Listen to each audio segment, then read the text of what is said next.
विद्यार्थी मित्रों, chapter number 3 छेल्ले आपणे आवर्त कोष्टकनी अंदर तत्वोनी गोठवणी माटेनो इतिहास समजी गया। आज आपणे त्यांथी आगळ जेमनो परमाणु क्रमांक 100 करता वधारे छे एवा तत्वोनुं नामकरण कई रीते करवामां आम तो 100 करता ओछा परमाणु क्रमांक वाळा जे तत्वो छे ए तत्वोनुं नामकरण मोटा भागे तत्वोना शोधकना नाम उपरथी, देशना नाम उपरथी अथवा एथी पाडवामां आवतो। परंतु 100 उपरना तत्वोना जे परमाणु क्रमांक धरावता हशे एवा तत्वोनी अल्प मात्रामां मळी आवता होवाथी કેટલાક દેશોના વૈજ્ઞાનિકો પોતાની સ્પર્ધાના ભાવનાથી એ તત્વો વિશેની પૂરતી માહિતી એકઠી કર્યા વગર જ એ તત્વોની શોધ કર્યાનો દાવો કરતા। એવું પરમાણુ ક્રમાંક 104 Z=104 104 પરમાણુ ક્રમાંક ધરાવતું તત્વ निशोध बे अलग अलग देशों वैज्ञानिकों अमेरिका ने सोवियत आ बन्ने देशों पोतपोतानी रीतथी 104 नंबरનું તત્વની શોધ કરી હોવાનો દાવો કરતા અને બંને પોતાના દેશના મહાન વૈજ્ઞાનિકોના નામ રાખવા માટે ઈચ્છતા।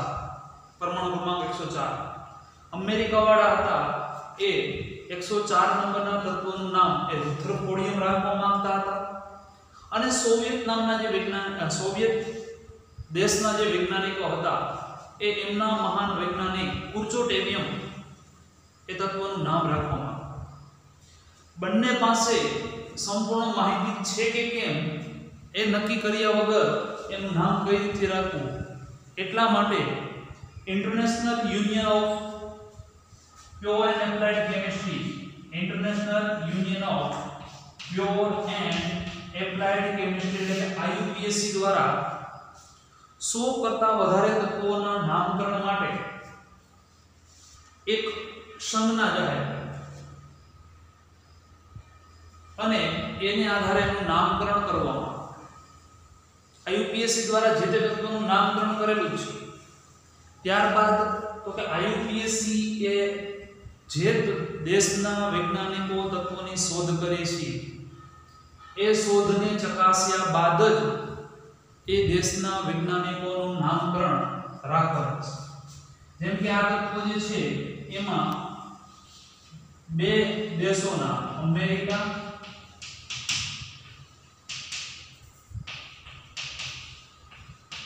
સોવિયત આ બંને દેશો અમેરિકાવાળા એ રુદ્રપોડિયમ અને આ જે છે એ કુર્ચોટેવિયમ રાખવા માંગતા। પરંતુ IUPAC દ્વારા એ બંને દેશો પાસે પૂરતી માહિતી મેળવી અને ત્યારબાદ અમેરિકાવાળા વૈજ્ઞાનિકોની પૂરતી માહિતી હોવાને કારણે 104 નંબરનું તત્વ એ રુદ્રપોડિયમ રાખવું પડે। એટલા માટે IUPAC દ્વારા એક સંજ્ઞા જાહેર કરી કે જેમનો આંક 0 1 2 3 4 5 6 7 8 9 હોય એ અંક માટે ટૂંકાક્ષરી નામ 0 હોય તો 0 હોય એટલે 1 થશે।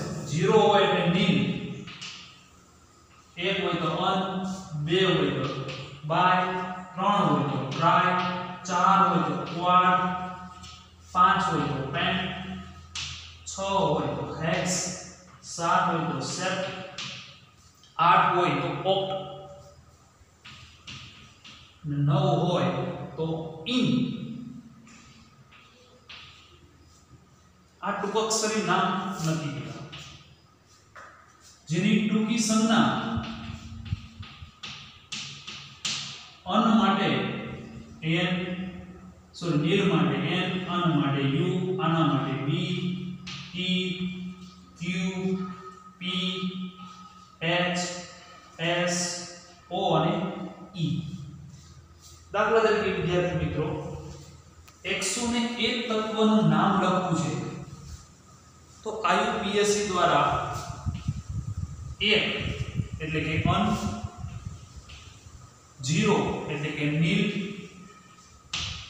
અને ફરી 1 એટલે કે અન આ નામ લખ્યા પછી એટલે કે IUPAC દ્વારા જે નામ નક્કી કરવામાં આવ્યા એ અક્ષરોના નામ લખ્યા પછી ઈયમ ગુજરાતીમાં લખવું હોય તો ઈયમ, અંગ્રેજીમાં લખવું તો IUM ઈયમ એટલે ઈયમ એટલે 101 પરમાણુ ક્રમાંક હોય તો એનું નામ થશે અનનીલ અનિયમ, અનનીલ અનિયમ અને એની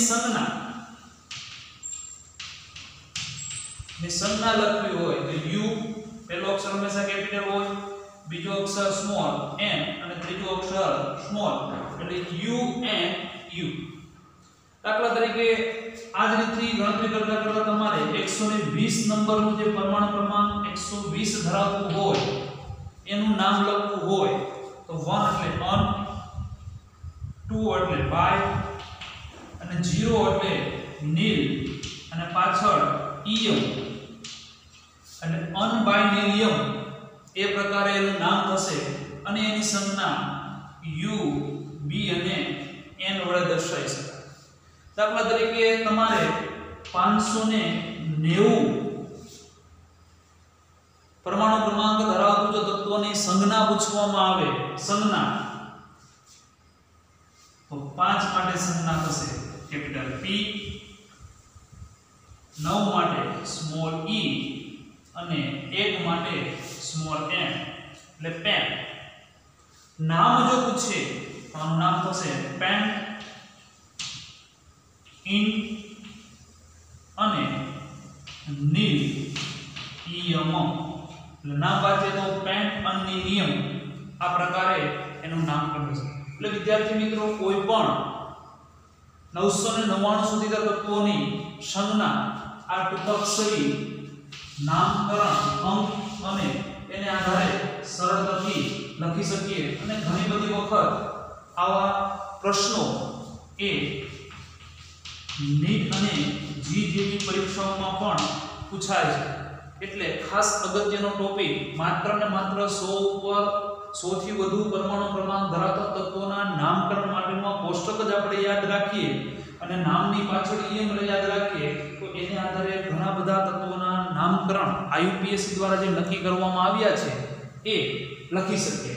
આ ઉપરાંત કેટલાક તત્વોના નામકરણ એ મહાન વૈજ્ઞાનિકોના શોધના નામ ઉપર રાખવામાં આવ્યું છે. જેમ કે 101 નંબરનું પરમાણુ ક્રમાંકનું તત્વની શોધ કરનાર વૈજ્ઞાનિક છે ગ્લેન ડી સીબોર, પરંતુ એને પોતાનું નામ રાખવાને બદલે જે વિસ્તૃત આવર્ત કોષ્ટકની જે રચના માટેનો જેનો શ્રેય મેન્ડેલિફ દમિત્રી મેન્ડેલિફ નામના વૈજ્ઞાનિકને જાય છે તો 101 તત્વનું નામ ગ્લેન ડી સીબોર નામના વૈજ્ઞાનિકે શોધેલું છે. એણે 101 તત્વનું નામ મેન્ડેલિવિયમ એવું નામ. ત્યારબાદ જે ગ્લેન ડી સીબોર નામના જે વૈજ્ઞાનિક હતા એ જ દેશના બીજા વૈજ્ઞાનિકોએ 106 નંબરનું તત્વની શોધ કરી અને એને 106 નંબરના તત્વનું નામ સીબોર્ગિયમ કે જે ગ્લેન ડી સીબોર નામના વૈજ્ઞાનિકે જે 101 તત્વની શોધ કરી હતી એના માનમાં 106 નંબરનું તત્વ એ સીબોર્ગિયમ આપેલું છે. આ ઉપરાંત કેટલાક દેશોના નામ ઉપરથી પણ તત્વોના નામ લખેલા છે. તો કેટલાક અગત્યના તત્વો માટેની ટૂંકાક્ષરી સંજ્ઞા જે છે એ આપણે નોંધી લઈએ. વિદ્યાર્થી મિત્રો ત્યારબાદ તત્વોની લેખવર્તના અને આવર્ત કોષ્ટક. આવર્ત કોષ્ટક જે છે એની સમજૂતી સૌપ્રથમ મેળવીએ તો અંતે આપણે લોથલ મેયર દ્વારા જે પ્રસિદ્ધ કરવામાં આવેલું આધુનિક આવર્ત કોષ્ટક છે, પરમાણુ ક્રમાંક આધારિત રચિત આધુનિક આવર્ત કોષ્ટક એની અંદર સમૂહ આવર્ત કોને કહેવાય એ ખાસ સમજીએ તો મુખ્ય ક્વોન્ટમ n બરાબર 1 2 3 4 5 6 અને 7 આડી જે હરોળ જે છે મુખ્ય ક્વોન્ટમ જે દર્શાવે છે એને આપણે આવર્ત કહેવાય. એટલે આધુનિક આવર્ત કોષ્ટકની અંદર આવર્તની સંખ્યા કેટલી છે? 7. આ નીચે બંને જે લાઈનો છે હકીકતમાં અહીંથી હજી પણ લાંબુ આવર્ત કોષ્ટક થયેલા બંને લાઈનોને ત્યાં ગોઠવવાની હોય છે પણ એને ત્યાં સમય નહીં એટલા માટે નીચે લખેલી છે. એમાં છઠ્ઠા આવર્તમાં રહેલી આ જે હરોળ જે છે લેન્થેનમ પછી જે શરૂ થાય છે એને લેન્થેનોઇડ શ્રેણી તરીકે ઓળખવામાં આવે છે. લેન્થેનોઇડ શ્રેણી. અને એક્ટિનિયમ પછી જે શરૂ થાય છે એને એક્ટિનોઇડ શ્રેણી તરીકે ઓળખવામાં આવે છે. એટલે 7 આવર્ત જૂના નામકરણ પ્રમાણે 8 સમૂહ 1 2 3 4 5 6 7 અને 8 અને એ પ્રમાણે ડિવાઇડેશન આપેલા.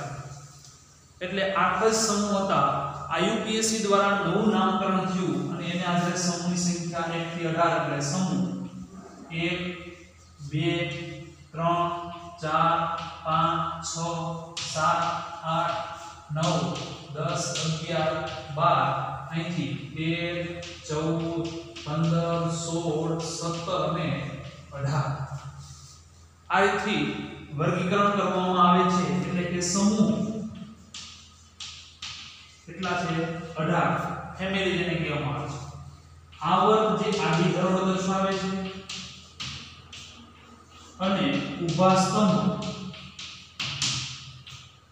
કે જે સમૂહ તરીકે ઓળખવામાં આવે છે. એટલે 7 આવર્ત અને 18 સમૂહ. ઇલેક્ટ્રોનની ગોઠવણી માટે બીજા ચેપ્ટરની અંદર આપણે સમજી ગયા એ પ્રમાણે હાઉભાવ, પૌલી અને હુન્ડના નિયમ પ્રમાણે ઇલેક્ટ્રોનની ગોઠવણી થશે. તો સૌપ્રથમ આપણે આવર્ત માં રહેલા કેટલાક તત્વો માટેની ઇલેક્ટ્રોનની ગોઠવણી સમજીએ તો એટલે આવર્તમાં ઇલેક્ટ્રોન રચના.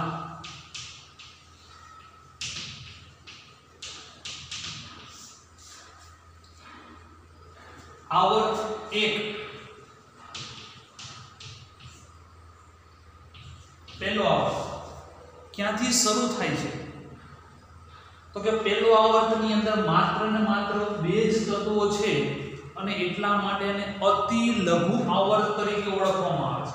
અતિ લઘુ આપણે છેલ્લે ટૂંકો એમ લખ્યું હતું અતિ ટૂંકો એ જ અતિ લઘુ આવર્ત તરીકે ઓળખવામાં આવે છે. માત્ર 2 જ તત્વો છે. હાઇડ્રોજન થી શરૂ થશે અને હિલિયમની આવર્ત પૂર્ણ થશે. હાઇડ્રોજન થી શરૂ થશે અને હિલિયમની આવર્ત પૂર્ણ થશે. ઇલેક્ટ્રોનની વાત કરીએ તો 1s1 થી શરૂ થાય અને 1s2 એ પૂર્ણ થશે. માત્ર 2 જ તત્વો. તત્વોની સંખ્યાની વાત કરીએ તો આની અંદર માત્ર ને માત્ર 2 જ તત્વો હશે.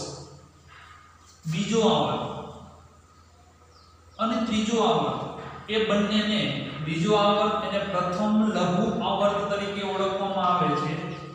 ટૂંકો જ આવર્ત પણ પ્રથમ લઘુ આવર્ત અને ત્રીજો કે જે દ્વિતીય લઘુ આવર્ત તરીકે ઓળખી શકાય.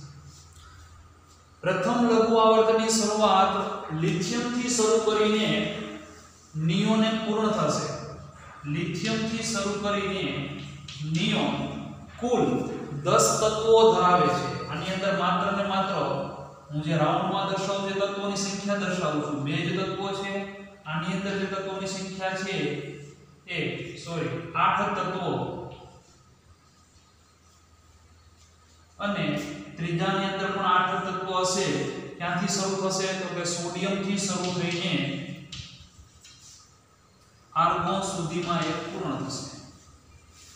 વિદ્યાર્થી મિત્રો ઇલેક્ટ્રોનની વાત કરીએ તો 1s1 પછી 1s2 પછી આવે 1s2 2s1 થી શરૂ કરીને લિથિયમ પરમાણુ ક્રમાંક 3 1s2 2s1 થી શરૂ કરીને 1s2 2s2 2p6 p કક્ષક પૂર્ણ ભરાય એટલે 2p6 એ પૂર્ણ થશે. ફરી સેમ એ જ રીતથી સોડિયમ માટે તો કે 11 પરમાણુ ક્રમાંક એટલે 1s2 2s2 2p6 3s1 થી શરૂ થઈને 1s2 2s2 2p6 3s2 3p6 અને ટૂંકમાં આમ પણ લખી શકીએ નિયોન 3s1. બીજા પાઠમાં આપણે થોડું સમજી ગયા. સેમ એ પ્રમાણે નિયોન 3s2 3p6 અહીંયા બંનેની અંદર SS કક્ષકો જ આવશે, આમાં p કક્ષકો જ આવે છે એટલે આની અંદર પહેલાની અંદર અહીંયા 1s2 sorry 2s2 2s1 2s1 2s2 અને ત્યારબાદ 2p1 2p2 2p3 2p4 2p5 2p6 એટલે અહીંયા પૂર્ણ થશે. ત્યારબાદ 3s1 3s2 3p1 3p2 3p3 3p4 3p5 અને 3p6 પૂર્ણ થશે. ત્યાર પછી જે ચોથું આવર્ત જે છે જેને પ્રથમ ગુરુ મોટો આવર્ત છે એટલે પ્રથમ ગુરુ, પાંચમો આવર્ત છે એ દ્વિતીય ગુરુ. બંનેની અંદર બીજા વધારાના વચ્ચે 10 તત્વો આવે છે એટલે બંનેની અંદર 18 તત્વો છે. ક્યાંથી શરૂ થશે તો કે ચોથા નંબરનો આવર્ત પ્રથમ ગુરુ તત્વ સોડિયમ થી શરૂ કરીને પોટેશિયમ થી શરૂ કરીને કે જેનો પરમાણુ ક્રમાંક 19 ઇલેક્ટ્રોન રચનાની વાત કરીએ તો 18 પરમાણુ ક્રમાંક આર્ગોન અને ત્યારબાદ 4s1 થી શરૂ કરીને ક્યાં પૂર્ણ થશે તો કે પૂર્ણ થશે krypton Kr argon 4s2 3d10 અને 4p6 ને વચ્ચે 3d10 દર્શાવેલું છે. આ વચ્ચે આવતા ઇલેક્ટ્રોનના પ્રમાણે થશે 4s1 4s2 3d1 3d2 3d4 3d5 3d6 3d7 3d8 3d9 3d10 અહીંયા બંને જગ્યા ઉપર 3d10 એટલે 10 તત્વો ઇલેક્ટ્રોનના ગોઠવાશે અને ત્યારબાદ ફરીથી 4p1 4p2 4p3 4p5 4p6 અને 4p6 આ રીતથી ઇલેક્ટ્રોનના ક્રિપ્ટોન એ પૂર્ણ થશે. એટલે વચ્ચે ડી તત્વ ક્યાંથી ક્યાં સુધી આવે તો કે સ્કેન્ડિયમ થી માંડીને ઝિંક સુધીના એ ડી વિભાગના તત્વો અને ત્યારબાદ ક્રિપ્ટોન એ પૂર્ણ થશે. દ્વિતીય લઘુ આવર્તની વાત કરીએ તો એ રુબિડિયમ થી શરૂ થઈને કે જેની ઇલેક્ટ્રોન રચના ક્રિપ્ટોન 5s1 થી શરૂ કરીને વચ્ચેના ડી તત્વો ઇટ્રિયમ થી કેડિયમ સુધીના તત્વો ઇટ્રિયમ થી કેડિયમ સુધીના તત્વો જે 4d ના તત્વો હશે જેમાં 10 ઇલેક્ટ્રોન સમાશે ત્યાંથી આગળ એ ઝેનોન પર પૂર્ણ થશે જેની ઇલેક્ટ્રોન રચના ક્રિપ્ટોન 5s2 4d10 5p6 પર પૂર્ણ થશે. ત્યાર પછી છઠ્ઠો આવર્ત અને સાતમો છઠ્ઠો અને સાતમો આવર્તની વાત કરીએ. છઠ્ઠો આવર્ત કે જેની અંદર આ 14 તત્વો એટલે 2 આ 14 એટલે 16 અને 10 16 અને 10 એટલે 26 ને 6 કુલ 32 તત્વો ધરાવે છે. નીચેનામાં પણ સેમ એ રીતે 32 તત્વો જ ધરાવે છે જેથી કરીને પ્રથમ ગુરુ નહીં પરંતુ પ્રથમ અતિ ગુરુ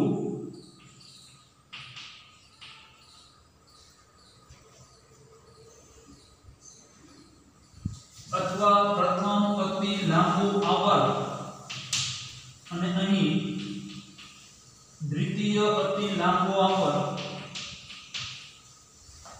સીઝિયમ થી શરૂ થઈને રેડોન પર પૂર્ણ થશે. સીઝિયમ થી શરૂ થઈને રેડોન પર પૂર્ણ થશે જેમાં વચ્ચે અહીંયા 4d અહીંયા 5d ના ઇલેક્ટ્રોન આ ઉપરાંત 4f ના પણ ઇલેક્ટ્રોન આવશે આના 14 તત્વો અને આના 10 તત્વો આના 14 તત્વો સીરિયમ થી માંડીને લ્યુટેશિયમ સુધીના અને લેન્થેનમ થી પારો સુધીના કુલ તત્વો અને રેડોન પર તે પૂર્ણ થશે અંતિમ આવર્ત કે જે ફ્રાન્સિયમ થી શરૂ થઈને 5f ના 14 તત્વો 6d ના 10 તત્વો અને છેલ્લે ઓક્ટિનિયમ યુયુયો હમણાં આપણે સમજાય પ્રમાણે ઓક્ટ પ્લસ ઇયમ ઓક્ટિનિયમ કે જેનો પરમાણુ ક્રમાંક 118 છે એ ત્યાં પૂર્ણ થશે તો આ માટે આપણે કેટલાક આવર્ત કોષ્ટકની ઇલેક્ટ્રોન રચના છે એ નોંધી લઈએ ત્યારબાદ વિદ્યાર્થી મિત્રો સમૂહમાં ઇલેક્ટ્રોન રચના સમજીએ તો કુટુંબ ફેમિલી કુટુંબની અંદર ઇલેક્ટ્રોન રચના એટલે કે સમૂહમાં ઇલેક્ટ્રોન રચના સરખી હોય છે માત્ર ને માત્ર ઉપરથી નીચે તરફ આવીએ તેમ તેમ મુખ્ય ક્રમાંક વધે તેમ તેમ એની ઇલેક્ટ્રોન રચનામાં ફેરફાર જોવા મળે બાકી ઇલેક્ટ્રોન રચના એક સમાન હોય છે જેમ કે સમૂહ 1 એના તત્વોને lithium sodium potassium rubidium caesium અને ફ્રાન્સિયમ આ જે તત્વો છે એનો પરમાણુ ક્રમાંક કઈ રીતે યાદ રાખવો તો કે પ્રથમ તત્વોનો આપણે પરમાણુ ક્રમાંક યાદ જ હોય હવે આપણે જ્યારે ભણવાનું થશે ત્યારે મોટા ભાગે આપણે સમૂહ ભણવાના હોય છે એટલે સમૂહ 1 ના પરમાણુ ક્રમાંક યાદ રાખવા માટે લિથિયમનો પરમાણુ ક્રમાંક 3 એમાં 8 ઉમેરીએ એટલે 11 એમાં 8 ઉમેરીએ એટલે 19 એમાં 18 ઉમેરીએ એટલે 18 દુ 36 ને 37 એમાં ફરી 18 ઉમેરીએ એટલે 7 8 એટલે 5 વધી 1 4 ને 1 5 એટલે કે 55 અને એમાં 32 ઉમેરીએ એટલે 2 ને 7 અને 3 8 87 એટલે 8 8 18 18 32 એમ ઉમેરતા જઈએ એટલે સમૂહની અંદર એનો પરમાણુ ક્રમાંક આપને મળે એની ઇલેક્ટ્રોન રચના છે એ ઇલેક્ટ્રોન રચના સમૂહની સમાન હોય છે પ્રથમ તત્વની જે ઇલેક્ટ્રોન રચના છે એ હિલિયમ એટલે કે 1s2 ત્યારબાદ 2s1 તો 2s1 એટલા માટે કારણ કે એ બીજા આવર્તમાં છે તો આની થશે હિલિયમ પછી neon argon krypton xenon radon એટલે આની થશે 3s1 4s1 5s1 6s1 અને 7s1 સરળતાથી ઇલેક્ટ્રોન રચના લખી શકીએ આટલી ઇલેક્ટ્રોન રચના લખવાની જરૂરિયાત રહેતી નથી માત્ર ને માત્ર પ્રથમ તત્વની ઇલેક્ટ્રોન રચના તમને આવડતી હોય તો બાકીના તત્વોની ઇલેક્ટ્રોન રચના સમૂહમાં એક સમાન જ હોય છે અને આ રીતે આપણે એની ઇલેક્ટ્રોન રચના સમજી શકીએ ત્યાર પછી વિદ્યાર્થી મિત્રો આપણે આ જે આવર્ત કોષ્ટક છે એ કોષ્ટકનું વર્ગીકરણ આપણે S P D અને F વિભાગના તત્વો સ્વરૂપે આપણે કરવા જઈ રહ્યા છીએ તો S P D F માં સમજવા માટે પ્રથમ બે સમૂહ 1 અને 2 એ બંનેની અંદર બાહ્યતમ કોષમાં ઇલેક્ટ્રોન S કક્ષકમાં ભરાય છે એટલે સંયુક્ત રીતે આને આપણે S વિભાગના તત્વો તરીકે ઓળખીશું સમૂહ 13 થી માંડીને 18 સુધીના જે સમૂહ છે એની અંદર બાહ્યતમ કક્ષકમાં P કક્ષકમાં ઇલેક્ટ્રોન ભરાય છે એટલા માટે આપણે એને P વિભાગના તત્વો તરીકે ઓળખી શકીએ અને સમૂહ 3 થી 12 જે વચ્ચે જે છે એને D વિભાગના તત્વો અને નીચે F વિભાગના તત્વો તો ત્યારબાદ આપણે આ સમૂહ માટે SPDF નું વર્ગીકરણ સમજવા જઈ રહ્યા છીએ વિદ્યાર્થી મિત્રો આવર્ત કોષ્ટકનું વર્ગીકરણ સમજવાનો પ્રયત્ન કરીએ આવર્ત કોષ્ટકનું વર્ગીકરણ સમજતા પહેલા આપણે આવર્તમાં ઇલેક્ટ્રોન રચના અને સમૂહમાં ઇલેક્ટ્રોન રચના સમજ્યા આવર્તની અંદર ઇલેક્ટ્રોન રચના એ ક્રમશઃ વધતા ઇલેક્ટ્રોનને દર્શાવતા હતા સમૂહની અંદર ઇલેક્ટ્રોન એક સમાન ભાત સ્વરૂપે મળતી હતી. આ ઇલેક્ટ્રોન ની ગોઠવણી પાઉલી અને હુન્ડના નિયમને આધારે આ ઇલેક્ટ્રોનની ગોઠવણી કરવામાં આવી અને તત્વોનું વર્ગીકરણ એ મુખ્યત્વે 4 પ્રકારે કે જેની અંદર ઇલેક્ટ્રોન બાહ્યતમ કોષમાં S કક્ષકમાં ગોઠવાય એને આપણે S વિભાગના તત્વો, જેની ઇલેક્ટ્રોન રચનામાં છેલ્લો ઇલેક્ટ્રોન p કક્ષકમાં ભરાતો હોય એને આપણે p વિભાગના તત્વો તરીકે ઓળખીએ.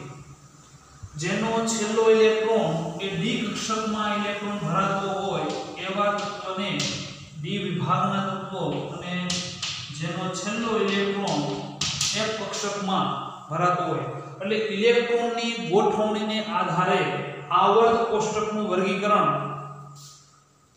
4 રીતથી કરી શકીએ. S વિભાગના તત્વો, p વિભાગના તત્વો, d વિભાગના તત્વો અને f વિભાગના તત્વો. આ પ્રકારના વર્ગીકરણની અંદર મુખ્ય 2 અપવાદ છે. અપવાદ પહેલો અપવાદ જે છે એ છે હિલિયમ તત્વ. વિદ્યાર્થી મિત્રો તમે જોઈ શકો કે નિયોનનો અંદર છેલ્લો ઇલેક્ટ્રોન, નિયોન એટલે પરમાણુ ક્રમાંક, હું લખું નિયોન એટલે પરમાણુ ક્રમાંક એટલે વધારે ખ્યાલ આવે. નિયોન પરમાણુ ક્રમાંક 10 છે એટલે એની ઇલેક્ટ્રોન રચના થશે, નિયોનની ઇલેક્ટ્રોન રચના થશે 1s2 2s2 અને 2p6. છેલ્લો ઇલેક્ટ્રોન p કક્ષકમાં ભરાયો છે એની એક્ઝેક્ટ ઉપર હિલિયમ છે. હિલિયમની ઇલેક્ટ્રોન રચના પરમાણુ ક્રમાંક 2 એટલે કે ઇલેક્ટ્રોન રચના થશે 1s2. 1s2 એટલે બેરિલિયમ જેવી ઇલેક્ટ્રોન રચના 2s2, બેરિલિયમની 2s2 છે આની 1s2 એટલે હિલિયમને અહીંયા મૂકવાની જગ્યાએ આ બીજા સમૂહના ઉપરના ભાગમાં મૂકવો જોઈએ, પરંતુ આવર્ત કોષ્ટકમાં તેનું સ્થાન 18મા સમૂહના ઉપરના ભાગમાં મૂકવામાં આવ્યું. એનું વ્યાજબીપણું આ પ્રમાણે છે કે હિલિયમ ના ગુણધર્મો એ મહદઅંશે નિષ્ક્રિય વાયુને મળતા આવે છે. એના ગુણધર્મો નિયોન, આર્ગોન, ક્રિપ્ટોન, ઝેનોનને મળતા આવે છે. એટલે પહેલો અપવાદ એ છે હિલિયમ અને બીજો અપવાદ છે હાઇડ્રોજન પરમાણુ ક્રમાંક 1. ઇલેક્ટ્રોનના 1s1 હોય એટલે સ્પષ્ટ છે કે લિથિયમમાં 2s1 એટલે હાઇડ્રોજનને પહેલા સમૂહના ઉપરના ભાગમાં મૂકવો જોઈએ, પરંતુ ત્યાં ન મૂકતા વચ્ચે મૂકેલું. એનું કારણ એ છે કે હાઇડ્રોજન 2 પ્રકારના ગુણધર્મો ધરાવે છે. એક, એની ઇલેક્ટ્રોન રચના અને સ્વભાવ એ સમૂહ 1 જેવો. બીજો એનો ગુણધર્મ એ પ્રમાણે છે કે એક ઇલેક્ટ્રોન મેળવે એટલે હિલિયમ જેવી રચના પ્રાપ્ત કરે, અને હિલિયમ જેવી રચના પ્રાપ્ત કરે એટલે નિષ્ક્રિય વાયુને મળતા આવે એટલે એક ઇલેક્ટ્રોન મેળવે તો નિષ્ક્રિય વાયુ જેવી રચના એટલે કે સમૂહ 17 જેવા ગુણધર્મો ધરાવે છે. એટલે હાઇડ્રોજન સમૂહ 1 અને સમૂહ 17 એ બંને પ્રકારના ગુણધર્મો ધરાવે છે, જેથી કરીને વૈજ્ઞાનિકોએ છેવટે એ બંને પ્રકારની સામ્યતા સાથે મેચ ન થતા હોવાને કારણે હાઇડ્રોજનને વચ્ચે જ આવર્ત કોષ્ટકમાં વચ્ચે જ મૂકવામાં આવ્યું. આ રીતે આવર્ત કોષ્ટકનું એમની ઇલેક્ટ્રોન રચનાને આધારે મુખ્ય 4 પ્રકાર પાડી શકાય: S વિભાગના તત્વો, P વિભાગના તત્વો, D વિભાગના તત્વો અને F વિભાગના તત્વો. તો સૌપ્રથમ આપણે આની અંદર કયા સમૂહ આવે એ સમજીએ. S વિભાગના તત્વની અંદર પહેલી 2 ઊભી લાઈન એટલે કે સમૂહ 1 અને 2. P વિભાગના તત્વો એટલે સમૂહ 13 થી શરૂ થઈને 18. D વિભાગના તત્વો એટલે સમૂહ 3 થી શરૂ કરીને 12 સુધી, અને F વિભાગના તત્વો એટલે આવર્ત કોષ્ટકમાં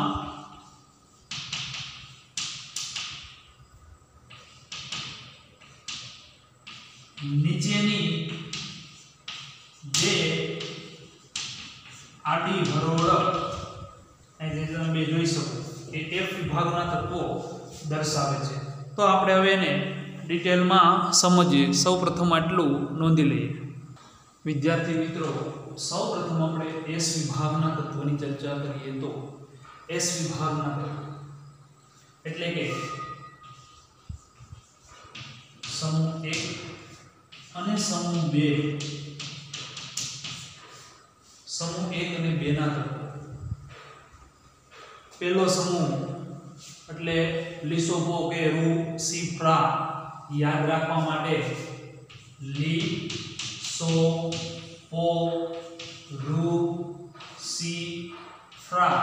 એટલે કે lithium sodium potassium rubidium caesium અને ફ્રાન્સિયમ આ તત્વોને આલ્કલી તત્વો તરીકે ઓળખવામાં આવે છે.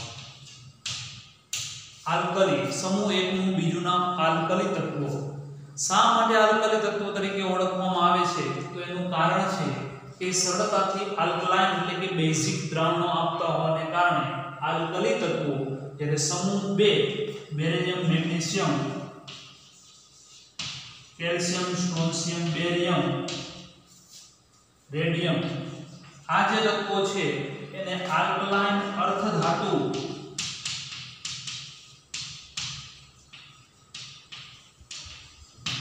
તરીકે ઓળખવામાં આવે છે. આ આલ્કલાઇન અર્ધધાતુ જે તત્વો જે છે અને આલ્કલી ધાતુ છે બંને સરળતાથી ઇલેક્ટ્રોન ગુમાવી આલ્કલી તત્વો છે લિથિયમ અથવા સોડિયમ એક ઇલેક્ટ્રોન ગુમાવે તો નિયોન જેવી રચના પ્રાપ્ત કરે. પોટેશિયમ એક ઇલેક્ટ્રોન ગુમાવે તો આર્ગોન જેવી રચના પ્રાપ્ત કરે અને સરળતાથી એક ઇલેક્ટ્રોન ગુમાવે છે એટલા માટે એની ઓક્સિડેશન અવસ્થા +1 આ +2 અવસ્થા દર્શાવે છે. એટલે કે સરળતાથી એક ઇલેક્ટ્રોન ગુમાવે. શા માટે એક ઇલેક્ટ્રોન સરળતાથી ગુમાવી શકે તો કે એની ઇલેક્ટ્રોન રચના આલ્કલી ધાતુની સામાન્ય ઇલેક્ટ્રોન રચના લખવું હોય તો NS1 આની સામાન્ય ઇલેક્ટ્રોન લખી દે NS2 એટલે NS1 એટલે કે 3s1 4s 2s1 3s1 4s1 5s1 6s1 7s1 same એ પ્રમાણે 2s2 3s2 4s2 5s2 6s2 અને 7s2 એટલે સામાન્ય ઇલેક્ટ્રોન રચના એની એ પ્રમાણે છે. અને એની આગળ શું હશે તો કે એની આગળ એ નિષ્ક્રિય વાયુ હોય છે અને નિષ્ક્રિય વાયુ રચનાની પ્રાપ્તિ માટે આ એક જ ઇલેક્ટ્રોન ગુમાવવાની જરૂર પડે છે જ્યારે આને બે ઇલેક્ટ્રોન ગુમાવવાની જરૂર પડે. એટલે સમૂહ 1 ની જો મેટલ હોય તો મેટલ ઉપર એ +1 વીજભાર આવે અને સમૂહ 2 માટે મેટલ ઉપર એ +2 વીજભાર દર્શાવી શકે. આ સમૂહ 1 અને 2 ના તત્વો ખૂબ જ પ્રતિક્રિયાત્મકતા હોવાને કારણે સરળતાથી ઇલેક્ટ્રોન ગુમાવે છે અને એટલા માટે ખૂબ જ પ્રતિક્રિયાત્મકતા હોવાથી એ કુદરતમાં શુદ્ધ સ્વરૂપે પ્રાપ્ત થતા નથી પરંતુ એ મોટા ભાગે કોઈ સાથે સંયોજન સ્વરૂપે પ્રાપ્ત જોવા મળે છે. ખૂબ જ પ્રતિક્રિયાત્મક ધાતુઓ છે સમૂહ 1 અને 2 ના તત્વો. લખી લઈએ.